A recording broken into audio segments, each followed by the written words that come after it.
Hello friends, good morning. Welcome back to my channel Mouri'svlog। আমি আছি মৌরি তোমাদের সাথে। আর আজকে মঙ্গলবার, এখন ঘড়িতে বাজে সকাল 9:30। এখন থেকে আমি আমার ব্লগটা শুরু করছি, তো পুরো ভিডিওটা দেখতে থাকো।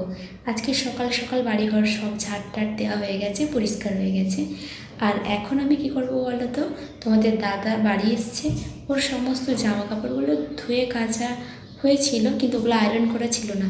তো চলো ওগুলোই আজকে আয়রন করি।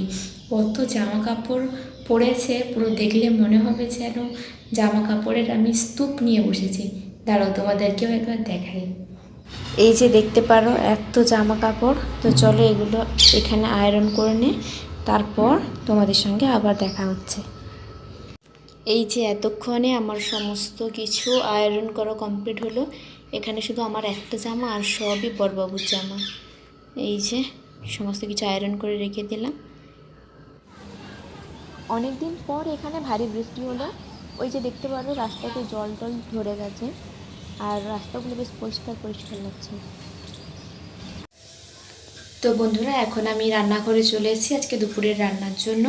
তো সমস্ত কিছু জোগাড় হয়ে গেছে, ভাতটাও অলরেডি করে নিয়েছি। আর আজকে তেমন কিছু রান্না হবে না, জাস্ট সিম্পল মেনু হবে। তো চলো তোমাদেরকে একবার দেখিয়ে দিই আজকে কি কি রান্না হচ্ছে। এই যে এখানে দেখতে পাচ্ছ ভাত হয়ে গেছে, ভাতে ফেনা ঝাড়ানোর জন্য আমি এরকম করে রেখে দিয়েছি। আর এখানে টমেটো দিয়ে মুগের ডাল হয়ে গেছে। এখানে আমি কড়া বসিয়েছি পনিরটা ভাজার জন্য। আজকে নিরামিষ পনিরের তরকারি হবে, তাই জন্য আমি আদা টমেটো কেটে রেখেছি। আর দেওয়া হবে পনিরের সঙ্গে আলু, গাজর, ক্যাপসিকাম। এই যে পনিরের রান্নার সব কিছু রেখে দিয়েছি এখানে। আর এখানে আমি কিছু কাবলি ছোলাকে গরম জলে ভিজিয়ে রেখেছি। এটা রাত্রে তরকারি হবে তার জন্য, কারণ এটা ফুলতে সময় লাগবে।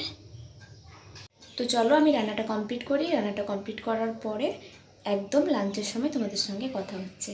বন্ধুরা, এখন দুপুরের টাইম, এখন তো সবাই লাঞ্চ করবে, আর আমরাও লাঞ্চ করতে বসে গেছি। এই যে ভাত, ডাল, আলু পনিরের তরকারি, আর সঙ্গে পাকা আম। ব্যাস আজকের এই সিম্পল মেনু। বাইরে খুবই বৃষ্টি হচ্ছে, তাই ভাবলাম কি খাওয়া যায়। তখনই মাথায় এলো চলো তেলে ভাজা বানাই। আর তার সঙ্গে দেখতে পারো মুড়ি, বিট, তারপর পেঁয়াজ, সেদ্ধ আলু, আর টমেটো, চানাচুর, শসা, তারপর এখানে তেলে ভাজা সমস্ত কিছু নিয়ে বসে গেছি। শসাটা আমরা মুড়ির সঙ্গে মাখাই না, কেননা মুড়িটা নিতে যায়, সেই জন্য আলাদা রেখেছি। তো চলো আমরা খাওয়া শেষ করি, আর তোমরা পুরো ভিডিওটা দেখতে থাকো।